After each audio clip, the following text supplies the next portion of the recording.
And we're wrapping up on News Desk, but right now we take you live to Parliament, where the minority is officially responding to Vice President Dr. Mahmoud Bawumia on his claims on government's handling of COVID-19 as compared to former President Mohammed's handling of Dumsor. The Minority Chief Whip Muntaku Mubarak is addressing that news conference.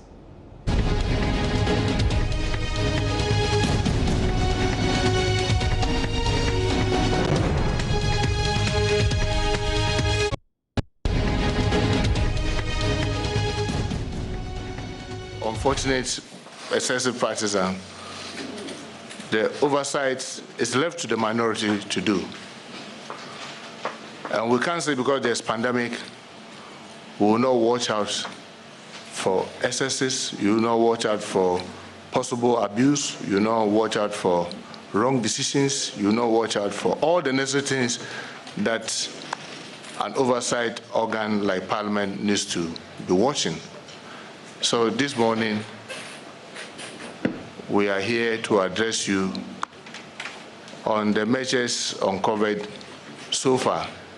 Without wasting further more time, I'll hand over the mic to the minority leader to address us. Thank you very much.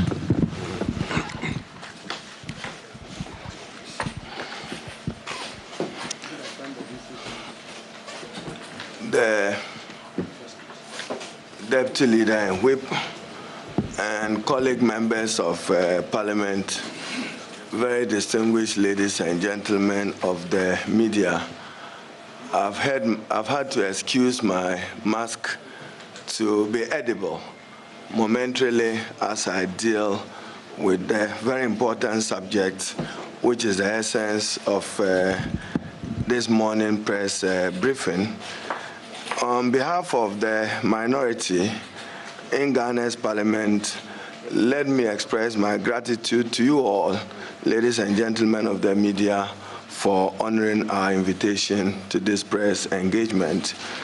We are thankful in particular to all Ghanaians, not forgetting civil society organizations, faith-based groups, volunteers, and other development partners for their continuous support and feedback, and in particular, expert and professional inputs and solidarity as we work together for the collective good of our dear country, Ghana.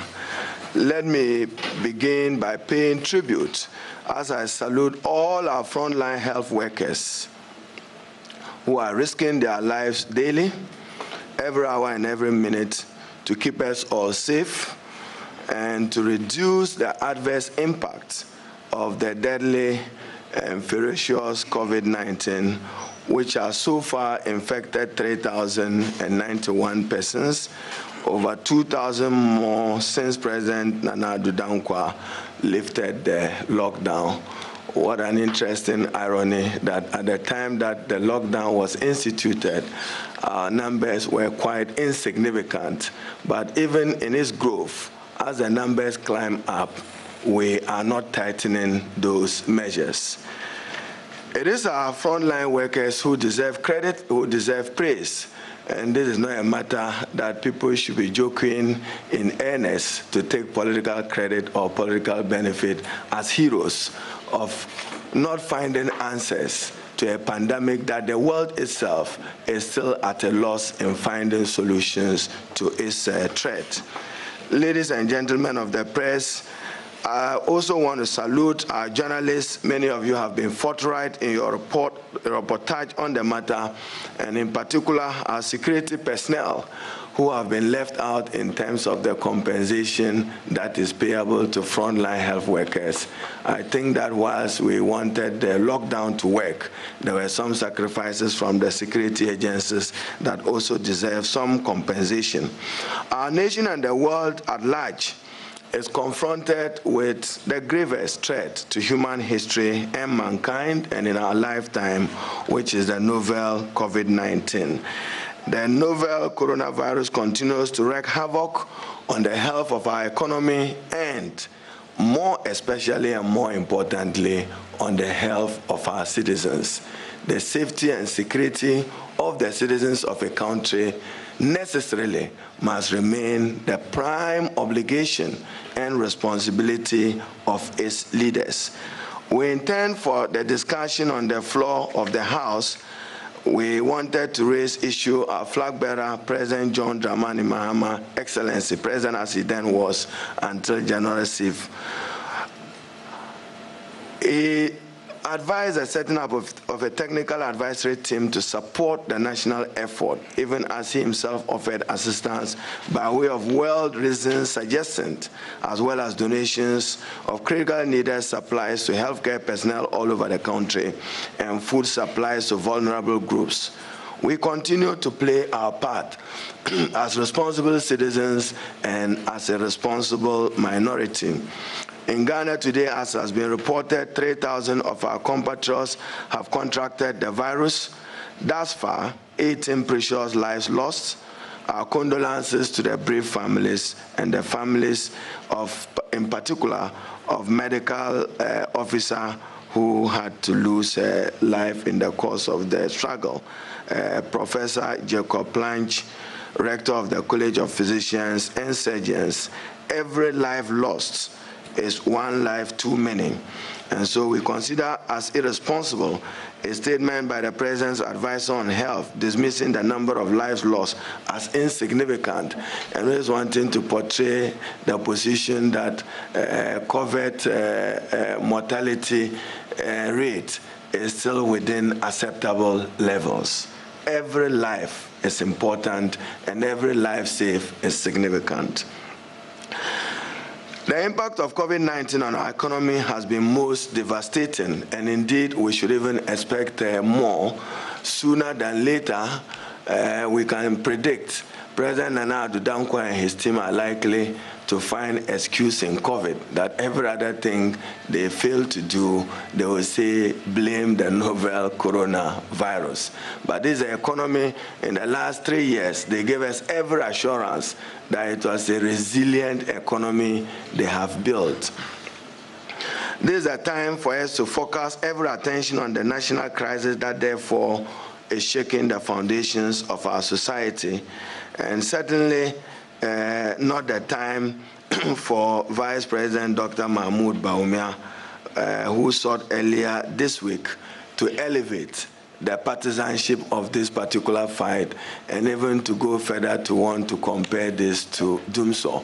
It tells you how government makes this matter a trifle. If government puts substance on COVID and its impact on citizens' life and the life of the economy, you will not have a talkative vice president go to the level of relating that to Dumsor and a power energy crisis which bedeviled the country. Ladies and gentlemen, the latest update, a staggering 3,091 confirmed cases, the second highest in West Africa after Nigeria. And those of you want to do proportional figures in terms of the population of Nigeria against that of Ghana at 3,000, when Nigeria is at 3,145. It should be a worrying development and phenomenon for us all. This troubling development should serve as a wake-up call that the time for wishful thinking is over. To quote former Excellency President Mahama, hope is a comfort, but it is not a strategy. Government's response so far has been rather slow, based on loose interpretations of the science and often derived from the facts on the ground. Our simple advice as a minority to the President is that he simply should heed and respect the scientific advice of medical professionals and health professionals helping him to contain this virus.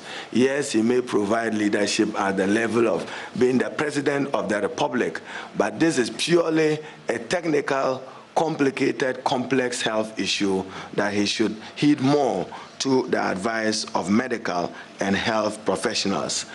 And we in the minority, we have some fundamental questions to ask. Couldn't we have locked down much more earlier as a country, knowing the threat? Couldn't we have closed our borders much more earlier?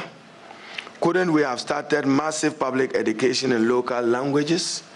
Couldn't we have developed our own humanitarian response plan earlier as a country, if the president's approach in dealing with this threat was one which was national in character and national in form in dealing with it. We should have had a comprehensive strategic plan in place earlier, a document we have requested without success, making us wonder if there was one. We lost the opportunity to do all this and many more because President Nana Addo Dankwa, in our view, did not prioritize combating this virus as his #1 concern. It was at the time in Europe, if you recall, with some visits to some country. Then shortly upon his return, we had 2 cases of the virus infection. One of them had actually been with the president during his travel to Europe, if you remember that trip to Norway. As a minority, the sharp rise in the number of cases reported by authorities in the last 2 weeks is deeply worrying. And therefore, the attempt to downplay this fact is unacceptable to us in the exercise of our oversight. If you could lock down when the numbers were less than 300, and then when you have numbers up to 3,000, you certainly must be in a dilemma. And I don't admire the dilemma and quagmire of President Nana Addo Dankwa and his team, which is fighting the menace. I refer to a recent statement by a member of the National Response Team that we have picked in terms of the number of infected persons. Misuse of side terms without empirical basis appear to be designed to fit into a certain narrative ahead of the president's next broadcast. It appears to be part of a strategy to create an atmosphere of normalcy in the lead to the next presidential broadcast. And as far as the reason, your guess is as good as ours.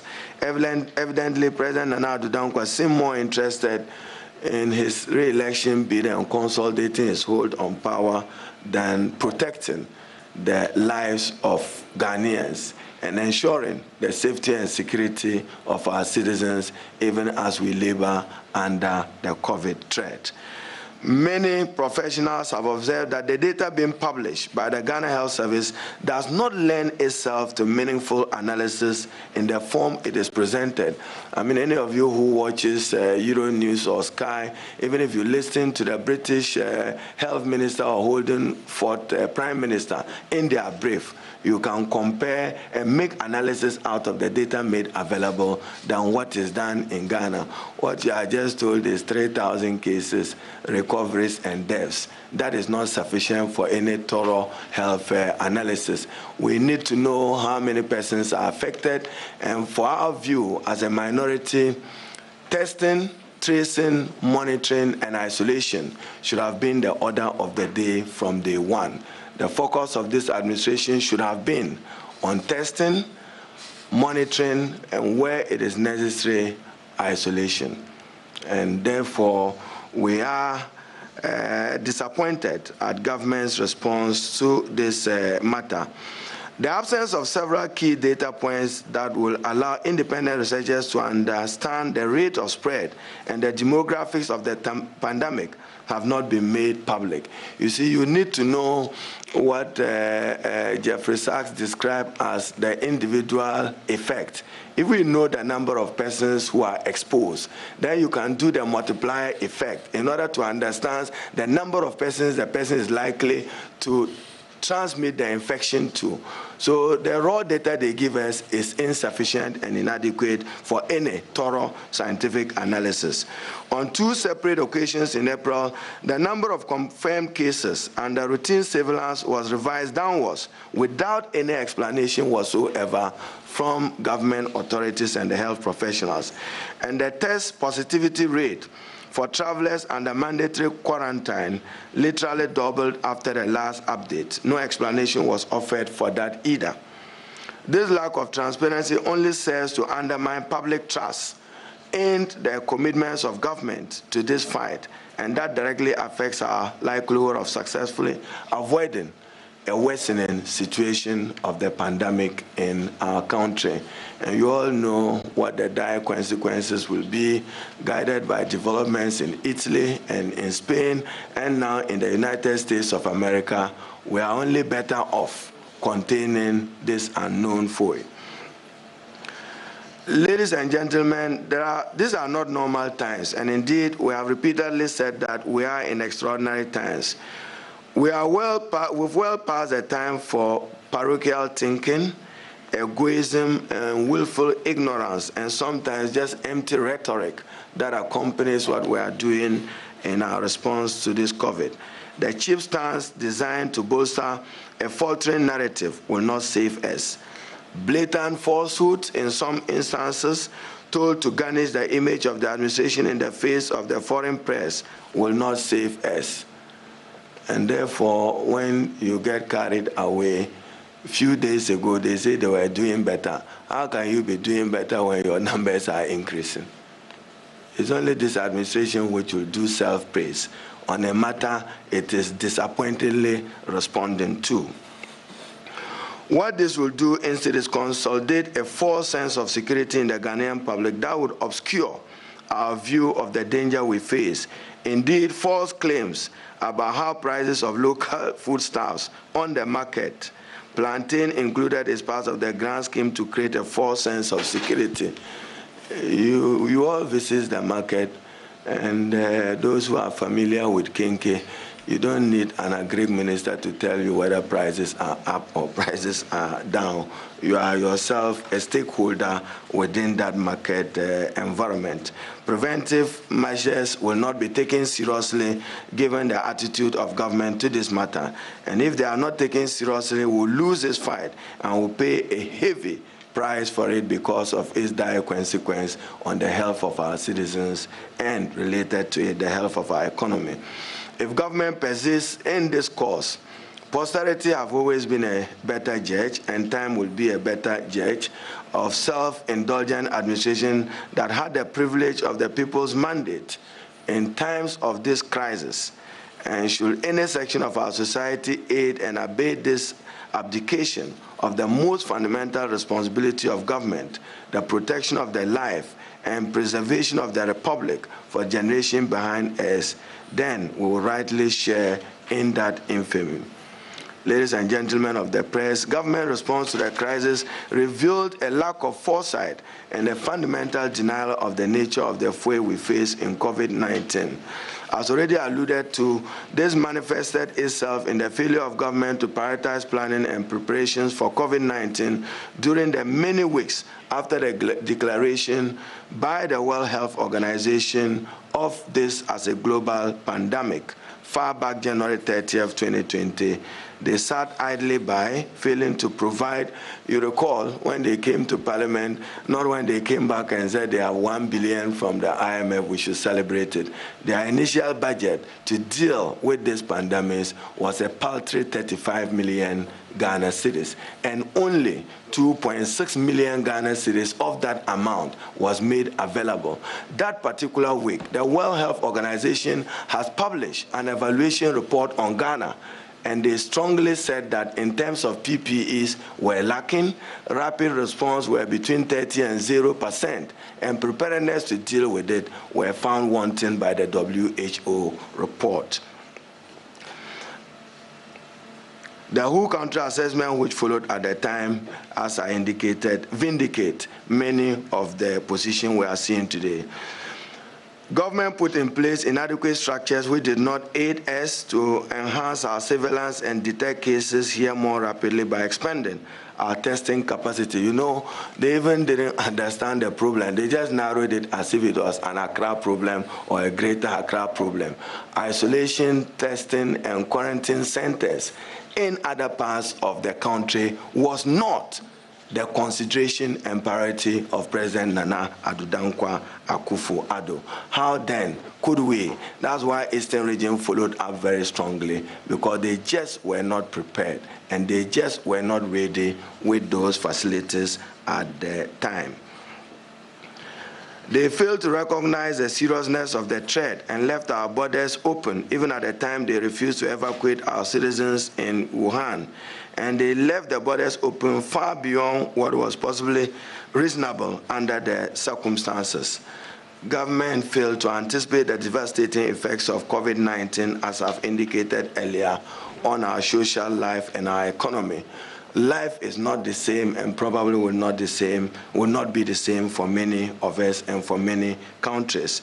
This grossly unprepared to soften the blow for the most vulnerable people and households in our nation when a lockdown became necessary. What we saw was ministries now being reduced to cooking centers. Can you imagine a ministry now undertaking cooking directly as if it was the responsibility of a minister for gender and children or a minister for Zongo affairs to set up a wache or a kinky or rice factory at the castle? You can go and visit the castle. Some of the lost cooking pots are still around the Osu Castle there. This is what Nana Dankwa reduced it to. Even if you spend 2 million Ghana cedis a day, Papaya standard, you should know what a vulnerable Ghanaian must be deserving of in terms of a dignified, honorable meal, and not that insulting package of food that was given out in respect of 2 million Ghana cedis.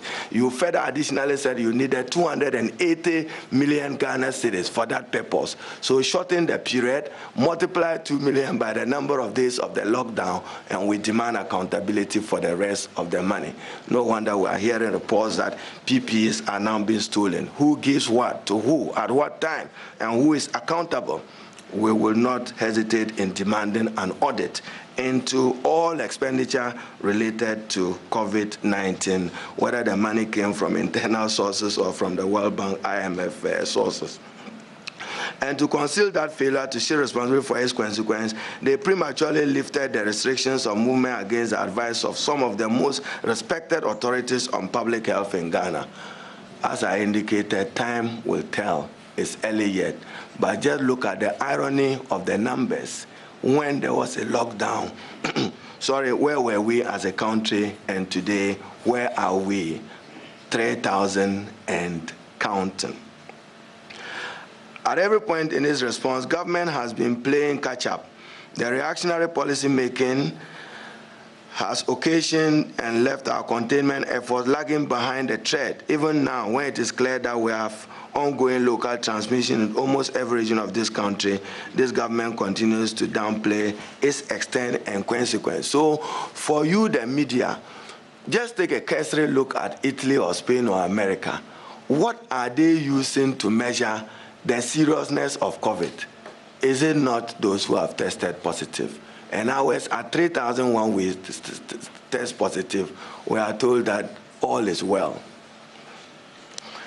The fact is, we have no idea about the true scale of the problem because nearly 3 months into the pandemic, we are still trying to formulate a testing strategy that allows us to estimate the general prevalence of COVID-19 on a timely basis.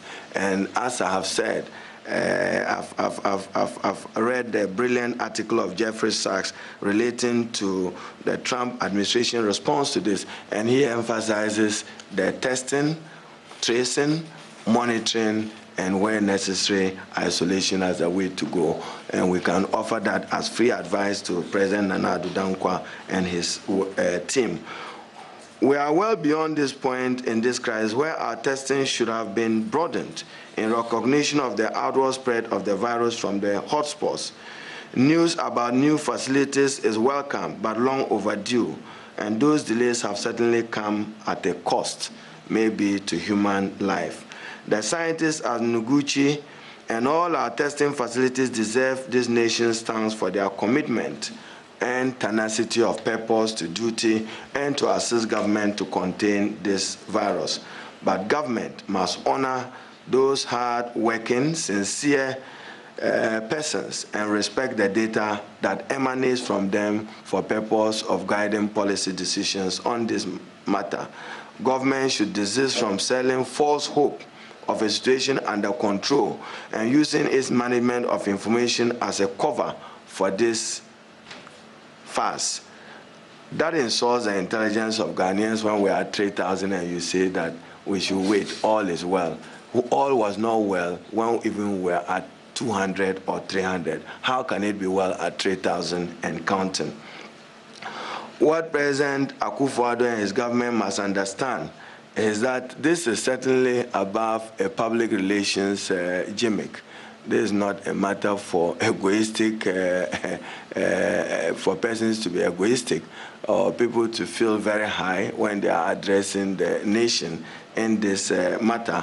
He should consider it but a fatal national emergency of a crisis threatened by novel coronavirus.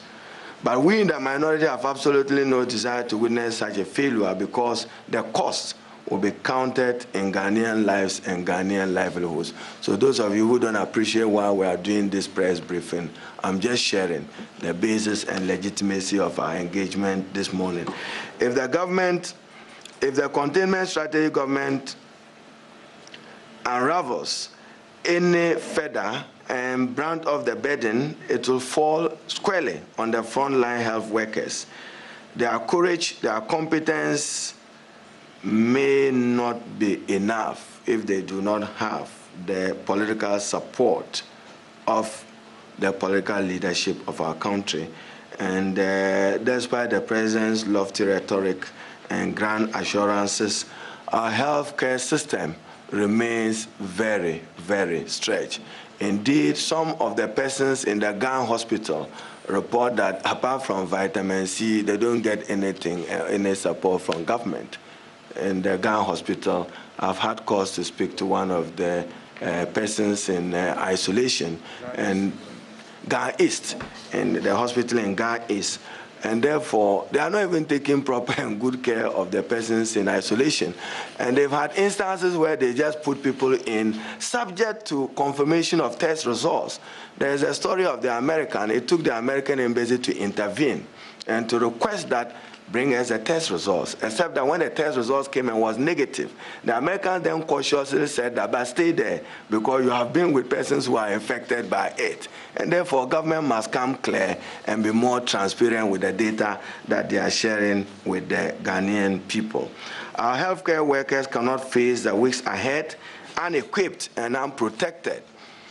Personal protection equipment must be made available adequately and in sufficient quantities across the country to all health professionals in order that we'll get this process going. I do not intend to respond to the health minister's statement that they are being stolen.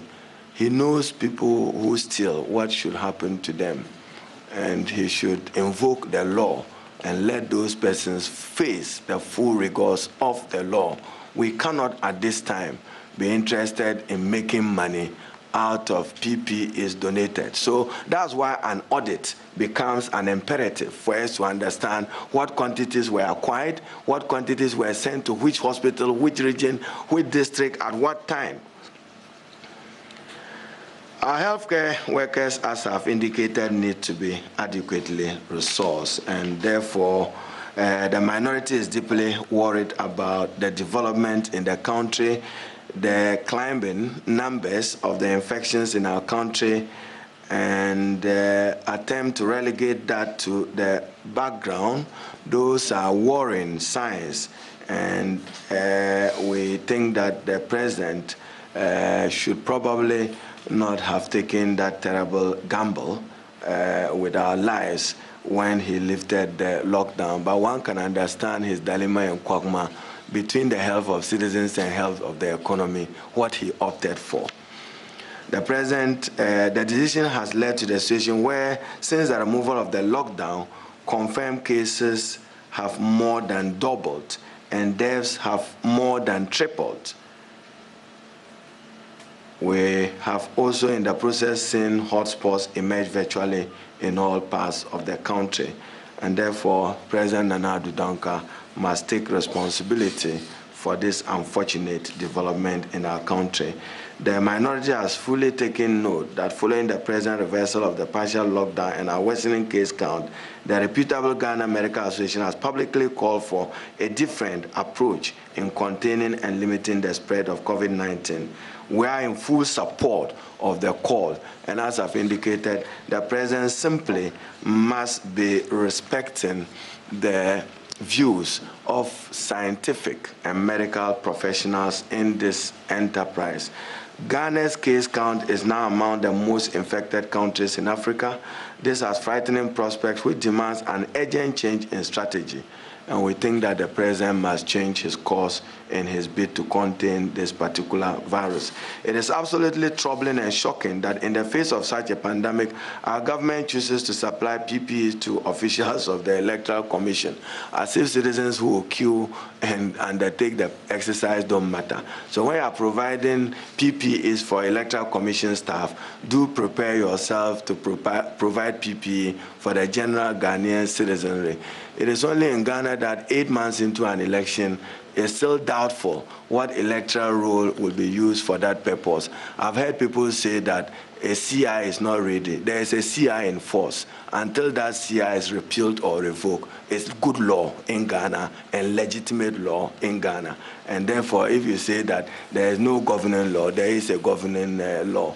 And therefore, the Electoral Commission, she sometimes also comes to us as if she is still running an NGO. Let her be reminded that she is running the Electoral Commission of Ghana, a state institution expected to be independent within the remit of Article 45 of the 1992 Constitution. And therefore, what we know is that the Constitution provides for a terminal end to the mandate of the President and members of Parliament after every 4 years, and presidential and parliamentary elections ought to be conducted, and conducted by the availability and presence of a credible voter register, which is the responsibility of that commission. No excuse will be accepted to us. The fact that it's not reading means somebody is incompetent or somebody is not up to the particular task. You know, recall that they came to Parliament. If she was competent enough, she brought 2 defective instruments. The instruments were defective in law.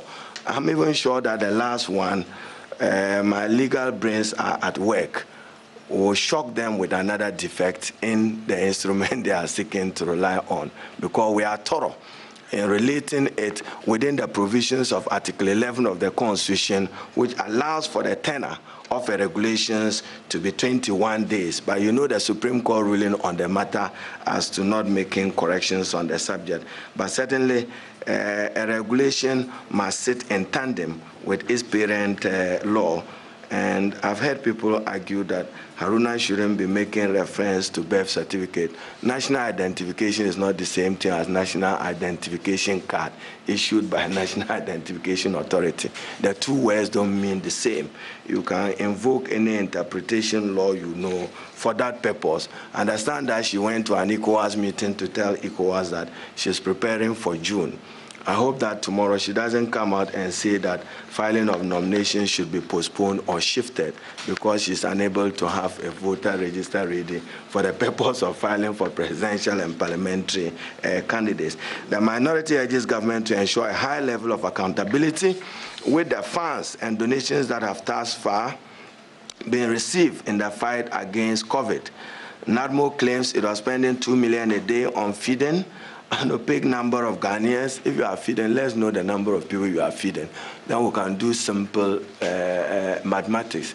If you are spending 100 or 200 on a person, we'll know how you spend daily, which category of persons who benefited from this will demand those answers in the interest of full transparency, and we ask for a thorough audit of all those funds received.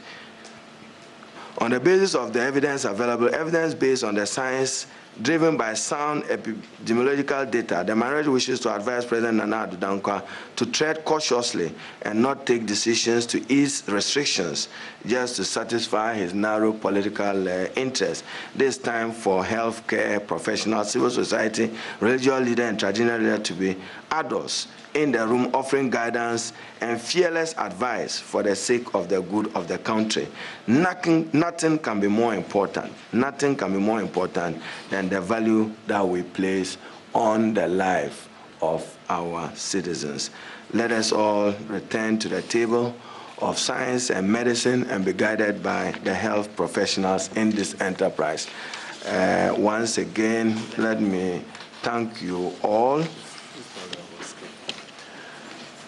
We, as a minority, we are concerned about the plight of Ghanaians who appear stranded in other jurisdictions following the closure of their borders. Indeed, this morning I got a call from some Ghanaians in Nigeria who have been locked down and even ready to come at their own cost And therefore, the foreign ministry, even as countries have locked down, it's practically impossible to be able to do it. But many other countries are evacuating their citizens. India have done it, South Africa have done it, the UK, the US have done it. Probably his resilient economy cannot evacuate Ghanaian citizens abroad. Probably. That is why he may not be able to venture into that enterprise. It is our considered view that just as our government is able to open our airports despite the closures for foreign nationals to be evacuated out of Ghana, government should do same by providing a narrow opportunity under strict evacuation protocols of screening, testing, and quarantine where necessary in order to secure and safeguard the lives of Ghanaians abroad. The minority urges government to ensure a high level of accountability and transparency in this enterprise. I'll be happy to answer your questions. I'm done. God bless. My weapons, I mean, you make me read. No, tree version will be taken by one of our colleagues along the line. I probably will withdraw from the chair, and Whip can do the tree version. I'll be happy to take your questions. And yes, I'll take 2-3 questions. Pen. Please identify yourself.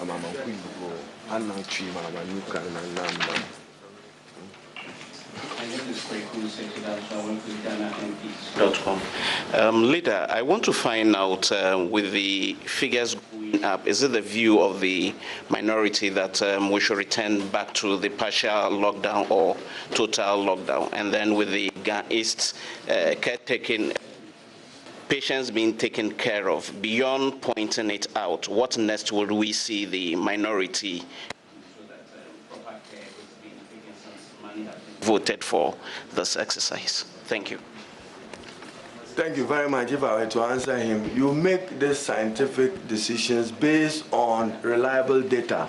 We in the minority, we don't have any data on that, and therefore we cannot advise. What we are saying is that the president should just be cautious in terms of easing restrictions and emphasizing on testing, tracing, monitoring, and isolation and quarantine where necessary. But we are unable to advise. That's why we ask for better data in order that we can make an analysis of it and make our recommendations. I'll take the second question, sir. Yes.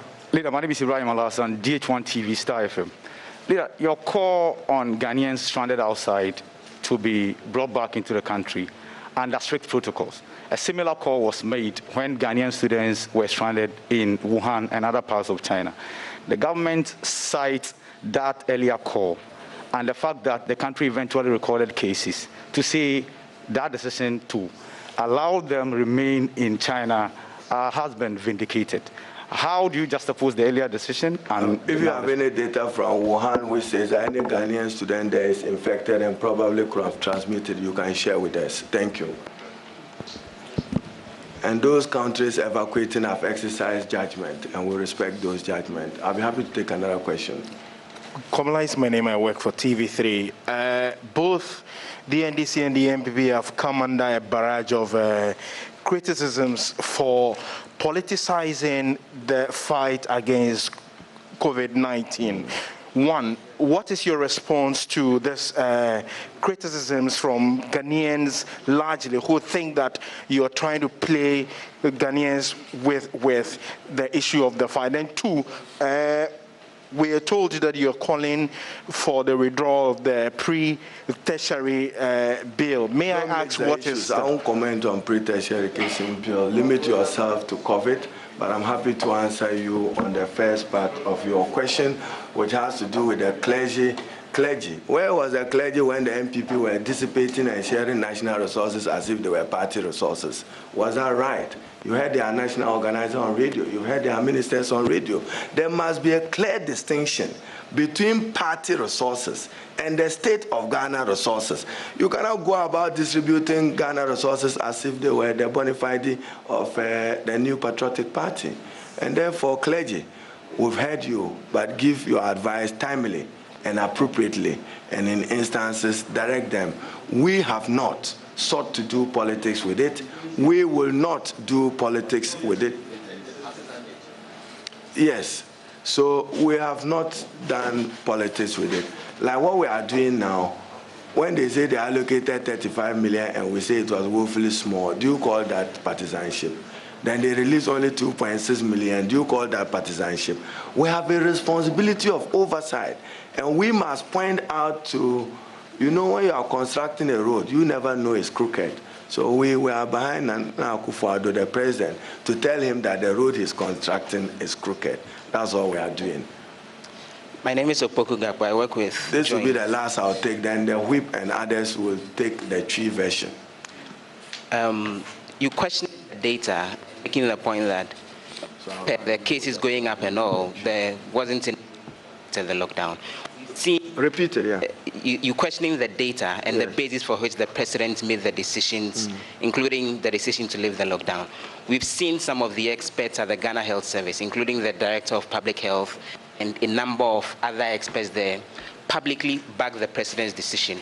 So if you're insisting that there be no politicization and that experts' advice should be relied on, are you similarly raising questions about the capacity of those experts at the Ghana Health to give that advice? That's question number one. Point number two, you're calling for a change in strategy in terms of how COVID-19 is moving. What exactly should change? You've done a lot of criticism, but there are questions about why your own ideas would be what should be.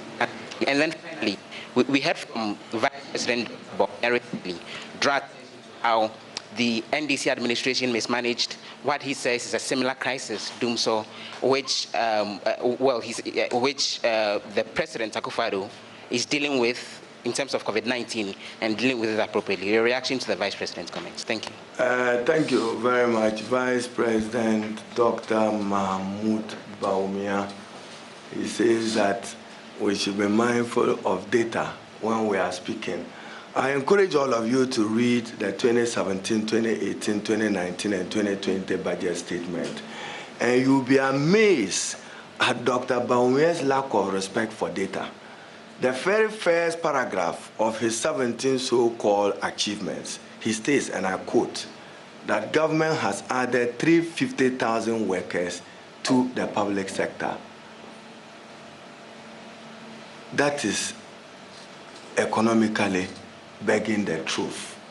At the time that we exited government, total labor force in the public service was 626,000. It increased under them to 726,000. 2020 budget reports a region of 780,000. If you add 350,000, you should have 1 million. And Dr. Bawumia must know the economic implication of a false data on compensation, because it means you may be computing revenue as a percentage of compensation to GDP wrongly if you get 350,000 wrong. So go and get the budget. I can refer you to the appendix. You would always see compensation, and you see total number of workers within the Ghanaian public service. Then he compares to Dumsor. Go back to his own words, March 2013. He said, and I quote, that don't give President Mahama credit for Dumsor or ending Dumsor because it is his responsibility. You know, if it was in the US, CNN would play his voice. So the media go and play his voice and see what his demeanor was when he said that, don't take credit. And you see, I probably said that he has reduced this unknown threat of COVID to a trickle. When he compares it to Dumsor, the two are not the same in character and in form. One is ripping the world off. One is just a domestic challenge of generation or transmission, and therefore is worrying. You can go to his first line, 350,000 public sector workers. Show me which public sector worker, were they nurses or teachers? 350,000. So times what the NDC left in office, Ghana should have a wage bill compensating for 1 million. I thank you very much. The whip will take over and do the tree version. God bless. I will check. Now go.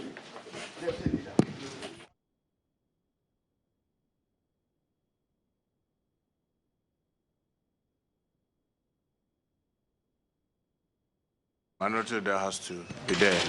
So we'll try, with the help of the deputy leader, to continue. Well, ABA is drawing my attention that some still have questions with the English before we go to the tree. Is that right? Or we should just do the tree and then take the questions?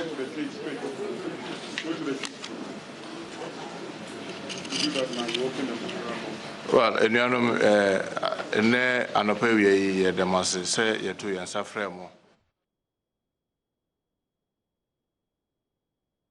And so that is the Minority Chief Whip Muntaka Mubarak there taking the tree session of that news conference by the minority in Parliament, and they have been responding to the Vice President and to government on the measures put out so far. The minority is calling for accountability of the emergency funds and all funds that have been appropriated within this period of the pandemic. They're asking government to stop giving false hope and stick to the data and science as we have it. They're also asking government to stay with the strict protocols in evacuating Ghanaians elsewhere. They're rejecting claims by the citizenry and by some experts that the minority, and to an extent the NDC, is playing partisan politics with the pandemic. They are just doing their job, according to the minority leader, of keeping government in check and ensuring that government does what is right. And they're also accusing the Vice President of being dishonest in interpreting the figures on the number of people we have on our payroll and as compared to what it is in the budget. And of course, the minority has been responding to a number of issues on COVID-19. That is it for the that coverage of that news conference. News today is up in a few minutes. Please stay with us here on the JoyNews channel.